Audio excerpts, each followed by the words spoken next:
तारीख में हम देखते हैं कि बड़े बड़े बादशाह, फिरौन, सिकंदर आजम, उनकी कब्रों का आज क्या हाल है। जी, फिरौनों की लाशें तो अजायब घरों में पड़ी हैं और सिकंदर की कब्र का तो आज तक किसी को पता ही नहीं चला। बिल्कुल, लेकिन एक मकाम ऐसा है जिसकी 1400 साल से खुद कुदरत हिफाजत कर रही है। आप मदीना मुनव्वरा में रोज़ा रसूल सल्लल्लाहु अलैहि वसल्लम की बात कर रही हैं। ये वाकई एक ऐसा मौजू है कि इसकी तरफ जब भी कोई मैली आंख उठी है वो नाकाम ही हुई है। सही। और आज हम जिस गहरी खोज में उतर रहे हैं वो सन 1164 ईस्वी का एक ऐसा ही वाकया है जब एक साजिश तैयार हो रही थी। और इस साजिश का निशाना कोई हीरे जवाहरात नहीं थे, बल्कि कायनात की सबसे मुक़द्दस हस्ती थी। जी, आज हम देखेंगे कि कैसे हजारों मील दूर दमिश्क में बैठे एक हुक्मरान सुल्तान नूरुद्दीन जंगी ने एक ख्वाब की बुनियाद पर तारीख के इस खतरनाक तरीन मंसूबे को नाकाम बनाया। और ये वाकया हमें सिर्फ ईमान नहीं बल्कि उस दौर की सियासत, जहानत और टेक्नोलॉजी के बारे में भी बहुत कुछ बताता है। तो आइए कहानी को वहीं से शुरू करते हैं जहां से ये शुरू हुई। दमिश्क की एक रात और सुल्तान नूरुद्दीन जंगी अचानक नींद से जाग जाते हैं और उनकी हालत बहुत खराब थी। वो पसीने में शराबोर थे और बुरी तरह कांप रहे थे। उन्होंने एक ख्वाब देखा था। जी, ख्वाब में खुद नबी करीम सल्लल्लाहु अलैहि वसल्लम तशरीफ लाए थे और दो लोगों की तरफ इशारा कर रहे थे। उन लोगों के हुलिया कैसा था? ख्वाब में उनके चेहरे सुर्ख और आंखें नीली दिखाई दीं और आप सल्लल्लाहु अलैहि वसल्लम फरमा रहे थे, महमूद मुझे इन दो से बचाओ। और सुल्तान का असल नाम महमूद ही था, नूरुद्दीन तो लक़ब था। तो ये तो एक तरह से बराह रास्त पुकार थी। बिल्कुल। सुल्तान घबरा कर उठे, उन्होंने वुज़ू किया, नवाफिल पढ़े और दोबारा सोने की कोशिश की। लेकिन बात यहीं खत्म नहीं हुई। जी नहीं, ये ख्वाब उन्हें दोबारा आया। वही मंजर, वही चेहरे और वही पुकार। और फिर तीसरी बार भी। जी, जब तीसरी बार भी ऐसा ही हुआ तो सुल्तान समझ गए कि ये कोई आम ख्वाब नहीं है, ये एक वाज़े इशारा है कि मदीना में कुछ बहुत ही गलत हो रहा है। उन्होंने फौरन अपने सबसे काबिल एतमाद वजीर जमालुद्दीन मौसली को बुलाया और सारा माजरा सुनाया। और वजीर का जो रद्द अमल था वो भी बड़ा जबरदस्त था। उन्होंने ये नहीं कहा कि ये महज एक ख्वाब है। क्या कहा उन्होंने? उन्होंने कहा, ए सुल्तान, आप अभी तक यहाँ बैठे क्या कर रहे हैं? फौरन मदीना रवाना हो। अच्छा, यहाँ एक सवाल है, एक इतनी बड़ी सल्तनत का हुक्मरान क्या सिर्फ एक ख्वाब की बुनियाद पर अपना दारुल हुकूमत छोड़कर जा सकता है? ये तो सियासी तौर पर बहुत खतरनाक हो सकता था। बहुत अहम नुक्ता है, लेकिन देखें ये कोई सरकारी दौरा नहीं था, इसे मुकम्मल खुफिया रखा गया था। ये एक कमांडो ऑपरेशन की तरह था। अच्छा। सुल्तान ने सिर्फ अपने 20 बेहतरीन घुड़सवार चुने, बहुत सा मालो दौलत साथ लिया और किसी को बताए बगैर रातों रात दमिश्क से निकल गए। सिर्फ 20 लोग? जी, और उनका सफर दमिश्क से मदीना का रास्ता जो महीनों लेता था उन्होंने सिर्फ 16 दिन में तय किया। 16 दिन? ये तो नाकाबिल यकीन रफ्तार है। बिल्कुल। इससे सुल्तान की बेचैनी और मामले की संगीनी दोनों का अंदाजा होता है। ये सिर्फ एक सफर नहीं था, ये वक्त के खिलाफ एक दौड़ थी। तो जब सुल्तान मदीना पहुंचे, शहर में तो एक हलचल मच रही होगी। जी, लोग हैरान थे कि शाम का बादशाह बगैर किसी इत्तला के अचानक यहाँ कैसे। सुल्तान सीधा मस्जिद नबवी गए, रोज़ा रसूल पर हाजिरी दी और वहाँ बहुत रोए। लेकिन अब असल चैलेंज तो सामने था, इन दो चेहरों को एक पूरे शहर में कैसे ढूंढा जाए। यहाँ सुल्तान ने कमाल की जहानत का मुजाहरा किया। उन्होंने ऐलान करवाया कि वो मदीना के तमाम शहरियों में अपने हाथ से सदकात और तहाइफ तकसीम करेंगे। अच्छा, यानी एक तरह का बहाना बनाया। बिल्कुल। असल मकसद ये था कि शहर का एक एक फर्द उनकी नजरों के सामने से गुजरे ताकि वो उन दो चेहरों को पहचान सके। तो फिर अगले दिन मस्जिद नबवी में लोगों का हुजूम लग गया। सुल्तान एक ऊंची जगह बैठ गए और हर आने वाले को बहुत गौर से देखते रहे। आप तसव्वुर करें वो मंजर, लोग आ रहे हैं, तोहफा ले रहे हैं और जा रहे हैं, घंटे गुजरते जा रहे हैं, खजाना खाली हो रहा है, मगर वो दो चेहरे कहीं नजर नहीं आ रहे। जी, शाम होने लगी और सुल्तान की परेशानी बढ़ती जा रही थी।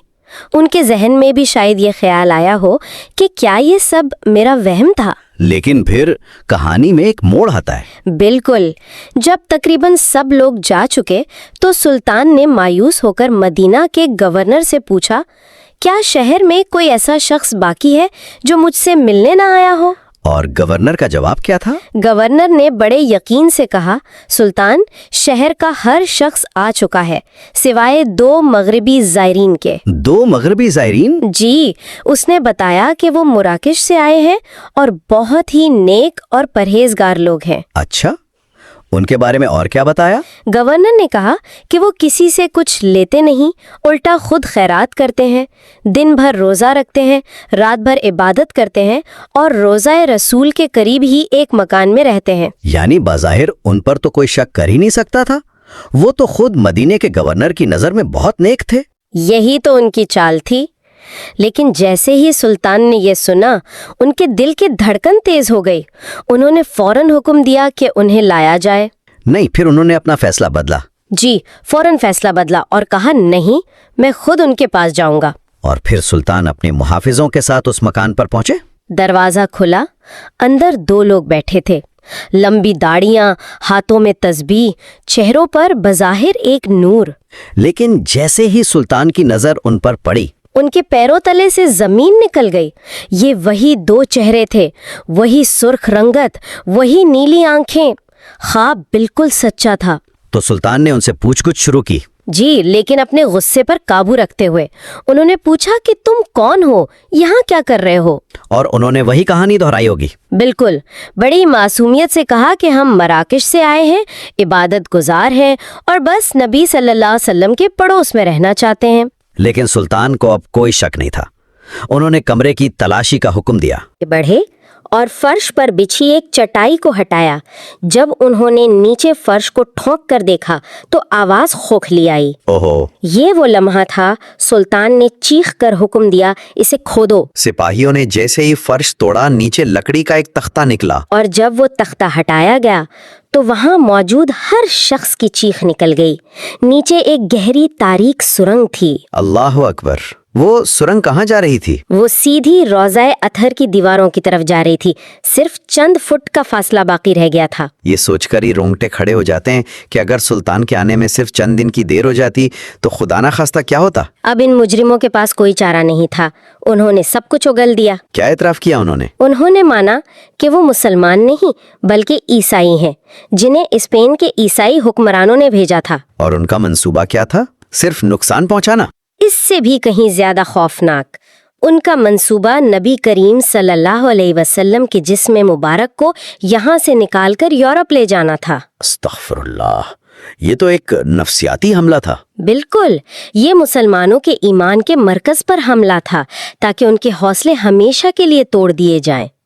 वो महीनों से रात को सरंग खोदते और मिट्टी चमड़े के थैलों में भरकर जन्नतुल बकी के कब्रिस्तान में फेंकाते थे ताकि किसी को शक न हो। जी, ये सब सुनकर सुल्तान नूरुद्दीन जंगी पहले तो गुस्से से कांपते रहे, फिर वहीं सजदे में गिर गए और अल्लाह का शुक्र अदा करते हुए ज़ारो कतार रोने लगे। और इन मुजरिमों का क्या अंजाम हुआ? अगले दिन मस्जिद नबली के बाहर सरे आम उन दोनों को सजाए मौत दी गई ताकि आइंदा किसी को ऐसी जरूरत न हो। तो साजिश नाकाम हो गई, मुजरिमों को सजा मिल गई। लेकिन एक अजीम लीडर की पहचान ये होती है कि वो सिर्फ फौरी मसले को हल नहीं करता। बिल्कुल, वो मुस्तकबिल को भी महफूज बनाता है। सुल्तान नूरुद्दीन जंगी वहीं रुक गए। उन्होंने सोचा कि आज मैंने ये कोशिश नाकाम की है, कल कोई और कोशिश कर सकता है। और तारीख में ऐसी कोशिशें पहले भी तो हुई थीं। जी, मिस्र के फातिमी हुक्मरान अल हाकिम बे अमरिल्लाह ने भी कोशिश की थी। सलीबी जंगजू रेनॉल्ड ने भी बहरी बेड़े से हमला करने का मंसूबा बनाया था। तो खतरा हमेशा से मौजूद था। सुल्तान को एक मुस्तकिल हल चाहिए था।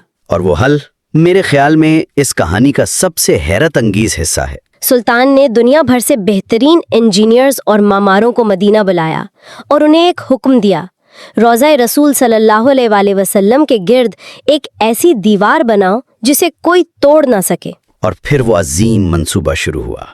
कब्र अनवर के चारों तरफ एक बहुत गहरी खंदक खोदी गई, इतनी गहरी के तारीख की किताबों में आता है जमीन से पानी निकल आया था।